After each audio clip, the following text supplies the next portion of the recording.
चलिए जानते हैं आज देश और दुनिया की सिलेक्टेड काम की और महत्वपूर्ण 25 बड़ी खबरों को सिर्फ 10 मिनट में। पर अभी तक आपने इस वीडियो को लाइक नहीं किया है तो लाइक कर दें और इस चैनल को सब्सक्राइब भी कर लीजिए। प्रधानमंत्री मोदी बोले, आतंक का सप्लायर पड़ोसी आटे को तरस रहा। दमाहो में कहा, इंडी गठबंधन वाले भगवान राम की पूजा को पाखंड बताते हैं।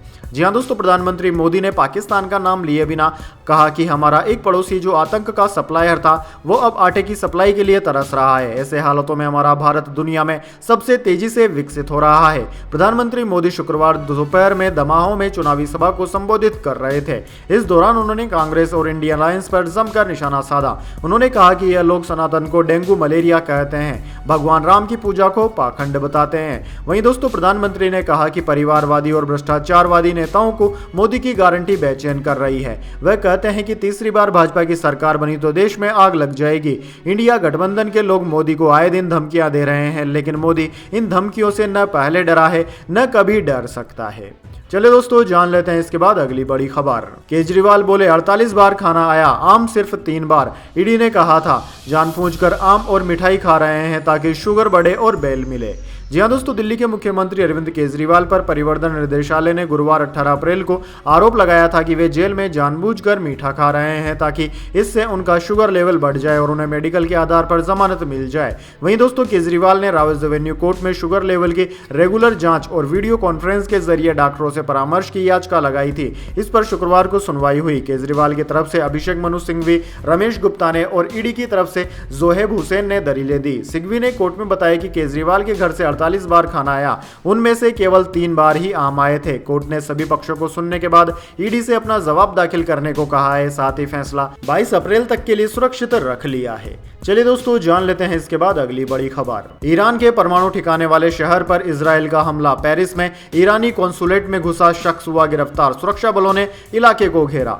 जी हां दोस्तों, इजराइल ने ईरानी हमले के 6 दिन बाद शुक्रवार सुबह करीब 6 बजे जवाबी कार्यवाही की। एबीसी न्यूज के मुताबिक इजराइल ने ईरान के परमाणु ठिकाने वाले शहर अस्फहान को निशाना बनाया। टाइम्स ऑफ इजराइल ने कहा है कि हमला ईरान के एयरबेस पर हुआ। इसके अलावा इराक और सीरिया में भी एयर स्ट्राइक की गई है। अस्फहान वही प्रांत है जहां नतांज समेत ईरान की कई न्यूक्लियर साइट्स मौजूद हैं। ईरान की फारस न्यूज एजेंसी ने भी धमाकों की आवाज सुनाई देने की जानकारी दी है। दोस्तों, यह हमला ईरान के सुप्रीम लीडर अली खोमेनी के 85वें जन्मदिन पर हुआ है। हालांकि इजराइल ने अब तक हमले की पुष्टि नहीं की है। वहीं ईरान ने कहा है कि उन्होंने अस्फहान में 3 ड्रोन को मार गिराया। इससे पहले 13 अप्रैल को ईरान ने इजराइल पर 300 से ज्यादा मिसाइल और ड्रोन से हमला किया था। चलिए दोस्तों, जान लेते हैं इसके बाद अगली बड़ी खबर। एमपी छत्तीसगढ़ में तापमान 42 डिग्री, आज बारिश का भी अलर्ट। 5 राज्यों में हीट वेव चलेगी। हिमाचल प्रदेश समेत 3 राज्यों में बर्फबारी की संभावना। जी हाँ दोस्तों, देश में कुछ राज्यों में तेज गर्मी का असर देखने को मिल रहा है तो वहीं कुछ राज्यों में तेज बारिश, बर्फबारी और ओले गिरने का भी अलर्ट जारी किया गया है। इंडियन मेट्रोलॉजी डिपार्टमेंट यानी कि भारतीय मौसम विज्ञान विभाग ने 6 राज्यों में तेज गर्मी के साथ बारिश की संभावना जताई है। इनमें मध्य प्रदेश, छत्तीसगढ़, महाराष्ट्र, पश्चिम बंगाल, तेलंगाना और तमिलनाडु शामिल हैं। गुरुवार को यहां पर अधिकतम तापमान 42 डिग्री दर्ज किया गया था। इसके अलावा दोस्तों, गुजरात, मध्य प्रदेश और राजस्थान में भी तेज गर्मी का असर देखने को मिलेगा। वहीं 5 राज्यों ओडिशा, झारखंड, पश्चिम बंगाल, आंध्र प्रदेश, तेलंगाना और तमिलनाडु में हीट वेव का अलर्ट जारी किया गया है। इसके अलावा दोस्तों, जम्मू कश्मीर, हिमाचल प्रदेश, उत्तराखंड में तेज हवाओं के साथ बर्फबारी की संभावना जताई गई है। साथ ही दिल्ली, उत्तर प्रदेश और बिहार में 40 किलोमीटर प्रति घंटे की रफ्तार से धूल भरी आंधी और हवाएं चलने का अनुमान है। चलिए दोस्तों, जान लेते हैं इसके बाद अगली बड़ी खबर। 21 राज्यों की 102 सीटों पर 67% हुई वोटिंग। त्रिपुरा में सबसे ज्यादा 80%, बिहार में सबसे कम 48%, बंगाल और मणिपुर में हुई हिंसा। जी हाँ दोस्तों, लोकसभा के फर्स्ट फेज में 21 राज्यों और केंद्र शासित प्रदेशों की 102 सीटों पर वोटिंग पूरी हो गई है। सुबह 7 बजे से शाम 6 बजे वोटिंग में 66.92% लोगों ने मतदान किया। दोस्तों, सबसे ज्यादा 80% वोटिंग त्रिपुरा में हुई, जबकि सबसे कम 48% वोटिंग बिहार में हुई। दोस्तों, आपकी जानकारी के लिए बता दें, सीटों के हिसाब से यह सबसे बड़ा फेज है। 2 राज्यों पश्चिम बंगाल और मणिपुर में वोटिंग के दौरान हिंसा भी हुई। इसके अलावा अरुणाचल प्रदेश और सिक्किम में विधानसभा चुनाव के लिए भी वोट डाले गए। अरुणाचल प्रदेश में 64% और सिक्किम में 68% लोगों ने राज्य में सरकार बनाने के लिए वोट डाले।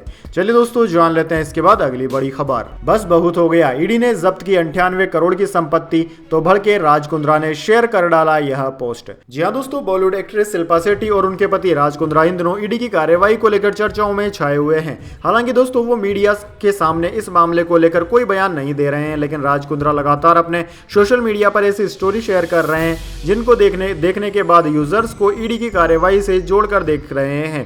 गुरुवार को ईडी ने राज कुंद्रा की 97.79 करोड़ रुपए की संपत्ति जब्त कर ली थी। कुर्क की गई संपत्तियों में उनकी पत्नी शिल्पा शेट्टी के नाम पर मुंबई के जूहू में एक फ्लैट भी शामिल है। ईडी का कहना है कि एक और संपत्ति पुणे में एक बंगला और राज कुंद्रा के नाम पर इक्विटी शेयर है। इसी बीच राज कुंद्रा सोशल मीडिया पर काफी एक्टिव हैं और लगातार अपनी इंस्टाग्राम स्टोरी बदल कर शेयर कर रहे हैं। राज ने अपनी पहली इंस्टाग्राम स्टोरी पर एक दहाड़ते हुए शेर की फोटो लगाई थी, जिसके बाद उन्होंने एक पोस्ट भी लिखा था। उसने सभी का ध्यान खींचा। दरअसल दोस्तों उस पोस्ट में लिखा हुआ था कि जब आपको लगता है कि कोई आपको अपमानित महसूस करा रहा है तो शांत रहना सीखें, ये एक अलग तरह का विकास होता है। चलिए दोस्तों जान लेते हैं इसके बाद अगली बड़ी खबर। यूएन में फिलिस्तीन की सदस्यता पर अमेरिका का वीटो। यूएनएससी में 12 देशों के समर्थन के बावजूद प्रस्ताव हो गया खारिज। इजराइल बोला यह शर्मनाक प्रपोजल था। जी हाँ दोस्तों, संयुक्त राष्ट्र में फिलिस्तीन को पूर्ण सदस्यता देने के प्रस्ताव पर अमेरिका ने वीटो लगा दिया है। संयुक्त राष्ट्र सुरक्षा परिषद में अल्जीरिया ने यह प्रस्ताव पेश किया था, जिस पर गुरुवार को वोटिंग हुई। हालांकि अमेरिका के वीटो के बाद फिलिस्तीन यूएन का परमानेंट मेंबर नहीं बन सका। यूएनएससी में किसी प्रस्ताव को पारित करने के लिए कम से कम 9 सदस्यों के समर्थन की जरूरत थी। 15 सदस्यों वाली सुरक्षा परिषद में फिलिस्तीन के पक्ष में 12 वोट पड़े, जबकि ब्रिटेन और स्विट्जरलैंड वोटिंग से दूर रहे। दोस्तों माना जा रहा था कि गाजा में हुई के बाद अमेरिका प्रस्ताव पर वीटो नहीं करेगा, लेकिन अमेरिका अपने स्टैंड पर बना रहा है और वीटो पावर का इस्तेमाल किया। यूएन में पूर्ण सदस्यता हासिल करने का फिलिस्तीन का यह दूसरा प्रयास था। इससे पहले 2011 में भी फिलिस्तीन को मेंबरशिप देने को लेकर यूएनएससी में वोटिंग हुई थी, लेकिन उस समय भी अमेरिका ने प्रस्ताव पर वीटो लगा दिया था। चलिए दोस्तों जान लेते हैं इसके बाद अगली बड़ी खबर। एलन मस्क बोले रॉकेट एक दूसरे पर नहीं तारों पर भेजे। इजराइल ईरान टेंशन के बीच शांति की अपील। आज इजराइल ने ईरान पर दागी थी मिसाइलें। जी हाँ दोस्तों, स्पेस एक्स के मालिक एलन मस्क ने इजराइल और ईरान के बीच बढ़ते टेंशन के बीच शांति की अपील की है। मस्क ने अपने एक्स हैंडल पर अपने सबसे ताकतवर रॉकेट स्टारशिप का फोटो शेयर करते हुए कहा कि हमें एक दूसरे पर नहीं बल्कि स्टार्स पर रॉकेट भेजने चाहिए। इजराइल ने ईरान की ओर से किए गए हमले के 6 दिन बाद शुक्रवार सुबह 6 बजे जवाबी कार्रवाई में ईरान पर ड्रोन और मिसाइलें दागी थी। इसके बाद एलन मस्क ने यह ट्वीट किया। चलिए दोस्तों जान लेते हैं इसके बाद अगली बड़ी खबर। बाबा रामदेव की सुप्रीम कोर्ट में याचिका। बिहार छत्तीसगढ़ में दर्ज एफआईआर पर एक्शन न हो। अदालत ने कहा शिकायतकर्ताओं को भी शामिल करें।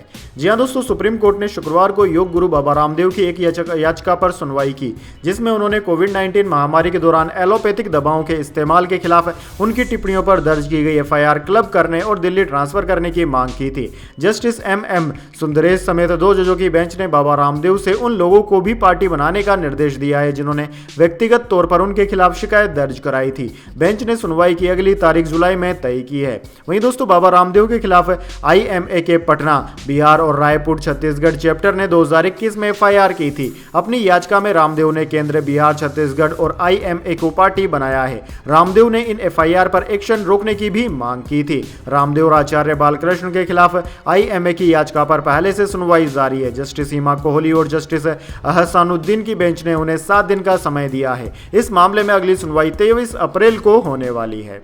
चलिए दोस्तों जान लेते हैं इसके बाद अगली खबर।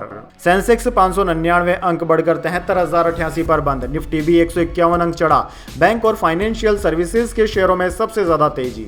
जी हां दोस्तों, शेयर बाजार आज हफ्ते के आखिरी कारोबारी दिन यानी कि शुक्रवार को तेजी के साथ बंद हुआ। सेंसेक्स 599.34 अंक की तेजी के साथ 73,088 के स्तर पर बंद हुआ।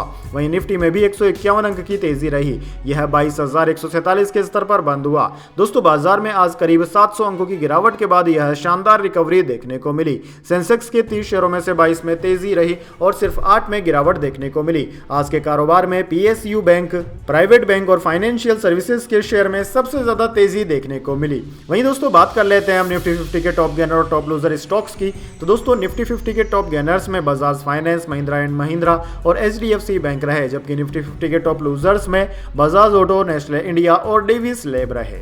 चलिए दोस्तों, जान लेते हैं इसके बाद अगली बड़ी खबर। इजराइल ईरान की हवाई जंग के बीच फंसे 3 देश, तनाव से दुनिया पर मंडराया खतरा। जी हां दोस्तों, ईरान और इजराइल के बीच तनाव बढ़ता जा रहा है। ईरान ने 13 अप्रैल की आधी रात को इजराइल पर हमला किया था। लगभग एक हफ्ते के बाद इजराइल ने भी ईरान पर जवाबी हमला किया है। हालांकि ईरान ने इजरायली हमले की खबरों को खारिज कर दिया, जबकि इजराइल की तरफ से अभी तक कोई आधिकारिक बयान नहीं आया है। इससे पहले अमेरिकी अधिकारियों ने ईरान पर इजरायली हमला होने का दावा किया था। दावा किया जा रहा था कि इजराइल ने ईरान के कई अहम ठिकानों पर हवाई हमला किया है। सबसे ज्यादा नुकसान ईरानी शहर इस्फहान में पहुंचा है। ईरान के लिहाज से इस्फहान काफी अहम शहर है, क्योंकि यही उसका न्यूक्लियर प्लांट भी है। वहीं दोस्तों, अमेरिकी अखबार न्यूयॉर्क टाइम्स से 3 ईरानी अधिकारियों ने इस्फहान के पास मिलिट्री एयरबेस पर हमला होने की पुष्टि की है। वहीं ईरान की स्पेस एजेंसी के प्रवक्ता हुसैन दलीरियन ने 3 इजरायली ड्रोन को मार गिराने का दावा भी किया।